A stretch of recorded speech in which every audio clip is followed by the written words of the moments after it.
Washington and speak to William Lawrence, a professor of political science and international affairs at the American University. Professor, as if any viewer of TRT World needs to know exactly who you are. You're a regular guest of ours, and you've been across this conflict since the very start on the 24th of February. But what's happening across the Black Sea? Russia denies it's blockading those Ukrainian ports. It says it's Ukrainian mines in the waters that are stopping the ships leaving. Can both be true? That was going to be my answer. So you actually put my answer in the question. It is true that the first obstacle is the Ukrainian mines, and the second obstacle is the blockade. And then there are layers upon layers of international law and arrangements. How the sea would be crossed, how the straits by Turkey would be crossed, and then the distributions beyond that point. There are a number of plans being discussed, including U.S. flagging of ships. There are overland routes already being used to get grain out if the sea blockade continues. It would be the case that Ukraine would have to remove all of its mines, probably with the assistance of NATO. But there would need to be security guarantees in place because those mines are there to prevent Odessa from being taken and a half dozen other key ports, which are the lifeline to the Ukrainian economy now and in the future.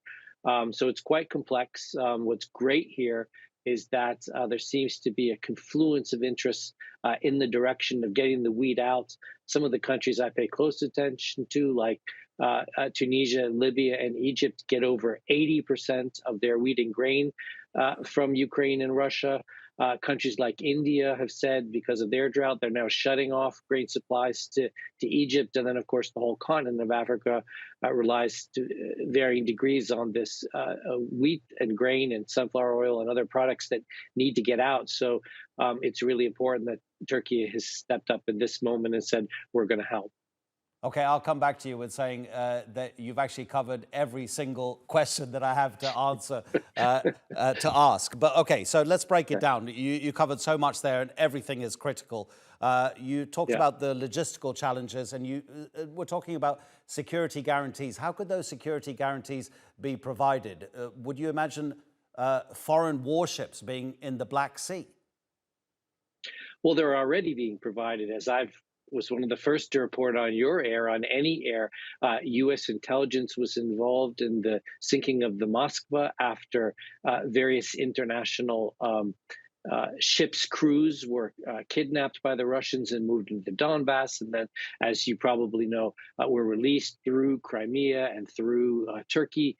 So there's been a maritime war that's been underreported, that's been going on the whole time. The only question is the next one, which you were mentioning right now, which is, will foreign warships get involved in addition to just foreign weapons and foreign intelligence, which are already in that maritime theater? And I think it's high time that the international waters of the Black Sea have international fleets in there, and Turkey can let non-belligerent vessels through. And if they're there as part of a UN operation of humanitarian relief or global food security, it's entirely possible to do, although there is negotiation and, again, guarantees that have to be given.